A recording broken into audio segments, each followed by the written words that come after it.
आप देखिए जैसे ये अटायर जो है जो आपका है समाव इसको एसोसिएट लोग करते हैं कि ये ऑपरेशन की निशानी है। भाई आप जो है ना एक महिला को एक औरत को आजादी नहीं दे रहे हो। सर ढकना भारतीय परंपरा है। सर ढकना, चेहरा डालना गुजरात से लेकर राजस्थान से लेकर यूपी से लेकर ये ऑपरेशन है, ये दबाव है, हमारी तहजीब है। सर ढकना बड़ों के सामने नहीं, घर में होता है, भाई भाभी के बड़े भाई छोटे भाई के बीच में होता है, ये तो भारतीय परंपरा है। अगर इसको आप जुर्म कह रहे हो तो बहुत बड़ा जुर्म कर रहे हो। मैं सर नहीं, अच्छा एक आदमी है, एक कुछ लोग हैं जिनको नंगा होने की इजाजत है, छोटे कपड़े पहनने की इजाजत है, मुझे मेरे हिसाब से कपड़े पहनने की इजाजत नहीं है। I am not apprised, I am the happiest. मेरा I love बच्चा shopping for abayas, I love wearing abayas। मैं सोचती हूँ और बढ़ा लो और लूज करो और ये करो, मेरी चॉइस है, मेरा फ्रीडम क्यों छीना जा रहा है? मुझे नहीं लगना आप जैसा, मुझे नहीं जीने आप वाली जिंदगी। आप भी मत जियो मेरी जैसी जिंदगी, आप भी मत लगो मेरे जैसे, नो प्रॉब्लम। बट आप सामने वाले को क्यों सफोकेट कर रहे हो आपकी थिंकिंग से? अब तो ये तय किया जाता है कि बच्चा कौन सी स्कूल में पढ़ेगा। अब तो ये तय किया जाता है कि अब्दुल यहां रहेगा और रमेश वहां रहेगा। इससे आप नफरतों को, कानून बने हुए हैं उस पे, आप नफरतों को बढ़ावा दे रहे हो, नफरतों को कम कर रहे हो। इन चीजों को खत्म करने के लिए हम जैसे लोगों को और सरकारों को आगे आना पड़ेगा। देखिए ये तो बिल्कुल, इसमें तो कोई हमारे देश में विवाद ही नहीं हो सकता कि कोई क्या पहनेगा, ये उसका अपना पर्सनल चॉइस है। भाई क्या खाएगा। हमारे यहाँ इशू तब शुरू हुआ था जब मेरे ख्याल में कर्नाटक में किसी स्कूल में बच्चों को, बच्चे ना पहन के यहाँ यूनिफॉर्म पहने, बच्चियां जो हैं वो ना हिजाब पहने, ऐसे। वो सिर्फ हमने सुना था, हुआ तो बहुत था, सिर्फ ये बहुत वायरल हुआ था। That was not the first. मैं कह रहा हूँ वो वहां से हमने इसको सुना, बट ये किसी की पर्सनल चॉइस है वो क्या पहने। वो बहस में जाऊंगा कि ये है ऑपरेशन का सिंबल है या नहीं, तो फिर वो बहस बहुत लंबी हो जाएगी। लेकिन जैसे अभी 2 दिन पहले अभी जामिया इस्लामिया यूनिवर्सिटी में, आप लोग गए होंगे, वहां पर एक इंसिडेंट हुआ अभी कि कुछ बच्चे जो हैं वहां पर दिवाली का दिया विया से रंगोली वगैरह बना करके अपना दिवाली बना के उसके बाद छुट्टियों में सब लोग चले जाएंगे दिवाली पर। तो वहां पर भारत माता की जय और दूसरी तरफ से फिलिस्तीन जिंदाबाद ये शुरू हो गया। और उनका ये इल्जाम है कि वो लड़के वहां पास आए और जो हमारी हिंदू लड़कियां थी उनसे कहा कि अब यहां पर तुमको आना है तो हिजाब पहन करके आना। जैसे ये कि आपकी आजादी कोई नहीं छीन सकता कि आप क्या पहने, दूसरे वाले को नहीं भी कहा जा सकता, कोई नहीं कह सकता ना कि आप, because this is a Muslim students majority university, so you come in that attire. ये भी तो गलत है। देखिए बिल्कुल ये है, यानी मैं बिल्कुल इनकार नहीं करता कि एक नफरत का एक माहौल है, लेकिन सिर्फ है और उसका जिक्र करते करते तो हमारी जिंदगी निकल जाएगी। अब हमको एक ऐसा इकदाम करने की जरूरत है कि इसको कम कैसे करें हम। एक शुरुआत तो करें। रही बात आपने जो जामिया मिलिया की कही, देखिए जामिया मिलिया में मेरा जाना सालों से, मैं जाता हूं वहां यूनिवर्सिटी में, अभी भी मैं गया था।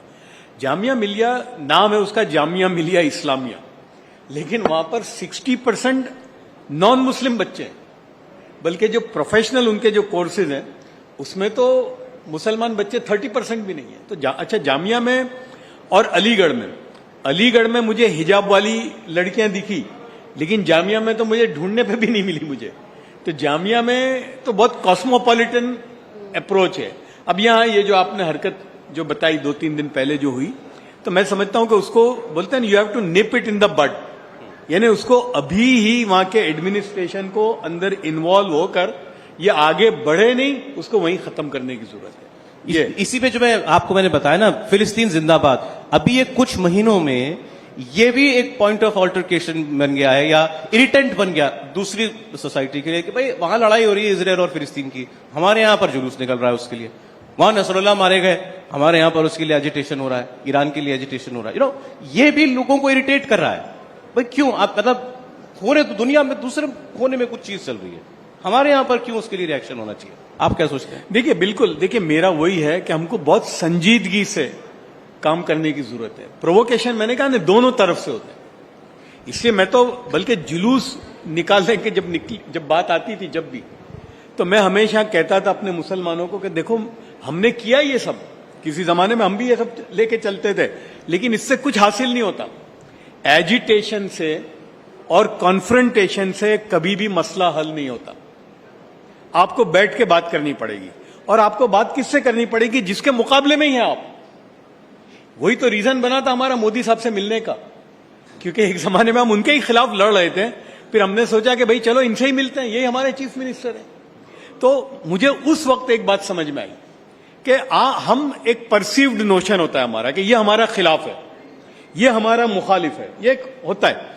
लेकिन हम जब बैठ के बात करते हैं और अपनी बात रखते हैं तो मैंने देखा कि आम तौर से जो लोग हैं हमारे यहां, उसकी इस्तिलाह ये है कि ज्यादातर लोग सलीमुत्तबा लोग हैं। सलीमुत्तबा कहते हैं कि अगर आप समझदारी की बात करो तो आदमी सोचता है नहीं यार ये जफर भाई की बात में दम है।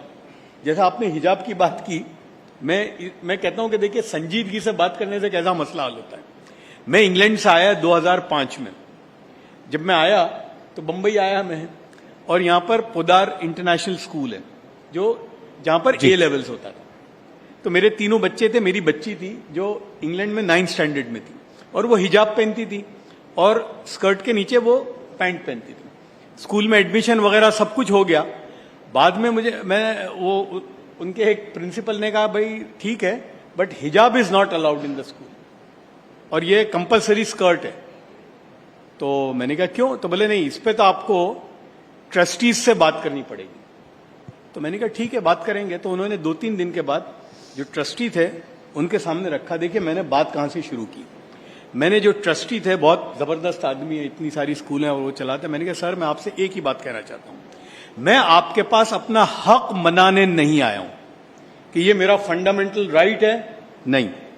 मैं आपसे एक इल्तिजा करता हूं कि मेरी बच्ची इंग्लैंड में भी हिजाब पहनती थी और इंग्लैंड में भी वो स्कर्ट के नीचे पैंट पहनती थी। जब मैंने नहीं कहा उसको कि तू हिजाब पहन या नहीं पहन, वो पहनती है।